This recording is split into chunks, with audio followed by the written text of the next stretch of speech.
ಇವಾಗ training start ಮಾಡಿ ಇವಾಗ ಒಂದು 6 ಮಂತ್ ಆಯಿತು ಮೇಡಮ್, 6-7 ಮಂತ್ಸ್ ಆಯ್ತು ಅಷ್ಟೇ. ಬಟ್ ಆ ಬಿಟ್ವೀನ್ ಗ್ಯಾಪಲ್ಲಿ ತೋಟನೂ ಮಾಡಿದೆ ನಾನು. ಓಕೆ. ತೋಟಕ್ಕೆ ಟೈಮ್ ಸ್ಪೆಂಡ್ ಮಾಡಿದೆ, ಅಲ್ಲಿ ಚೆನ್ನಾಗಿ ಹೊಡ್ಸ್ಕೊಂಡೆವು. ಅದು ವರ್ಕೌಟ್ ಆಗಲಿಲ್ಲ. ಅಲ್ಲೊಂದು ಹತ್ತತ್ರ 2 ವರ್ಷ ಟೈಮ್ ಸ್ಪೆಂಡ್ ಮಾಡಿದೆ.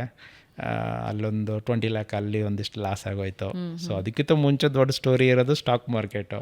ಸ್ಟಾಕ್ ಮಾರ್ಕೆಟ್ಗೂ ಹೋಗಿದ್ರಾ? ಅಯ್ಯೋ, ನಾವು ಹಿಂಗೆ ಪಿ ಜಿಯಲ್ಲಿ ನಾನು ಹೆಂಗೆ ದಿನಾಲು ವಿಡಿಯೋ ಮಾಡ್ತಿದ್ದೆ, ಒಬ್ಬರಲ್ಲಿ ಅವ್ರು ಸ್ಟಾಕ್ ಮಾರ್ಕೆಟ್ ಮಾಡ್ತಿರೋ, ಅವರು ಪಿ ಜಿಯಲ್ಲಿರೋರು, ನಾನು ಪಿ ಜಿಯಲ್ಲೇ ವರ್ಕ್ ಮಾಡೋರು, ಎಲ್ಲರೂ ಕೆಲ್ಸಕ್ಕೆ ಹೋಗೋರು. ಅವಾಗ ಕಾಲೇಜ್ಗೆ ಹೋಗೋರು ಪಿ ಜಿಯಲ್ಲಿ ಇಬ್ಬರೇ ಇರೋರು.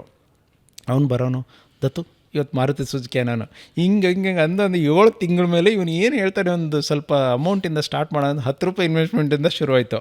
ಸೊ ಶುರು ಆಗಿ 17 ಎಂಡಲ್ಲಿ ಹತ್ತತ್ರ ಒಂದಿಷ್ಟು ಫಿಕ್ಸ್ ಡಿಪಾಸಿಟ್ಗಳೆಲ್ಲ ಎಗರಿಸ್ಬಿಟ್ಟು ಹಾಕಿದ್ದು, ಒಂದು 8 ಲಕ್ಷ ಇನ್ವೆಸ್ಟ್ಮೆಂಟ್ ಮಾಡಿದೆ. ಒಂದು 2.5 ಲಕ್ಷ ಏನೋ ಪ್ರಾಫಿಟ್ ಬಂತು. ನಾನು ಅನ್ಕೊಂಡು ಇಷ್ಟು ದುಡ್ಡು ಬರ್ತಿದೆಯಲ್ಲ ಅಂತ ಬರೋದು ಎಕ್ಸಿಟ್ ಮಾಡಿಬಿಟ್ಟೆ.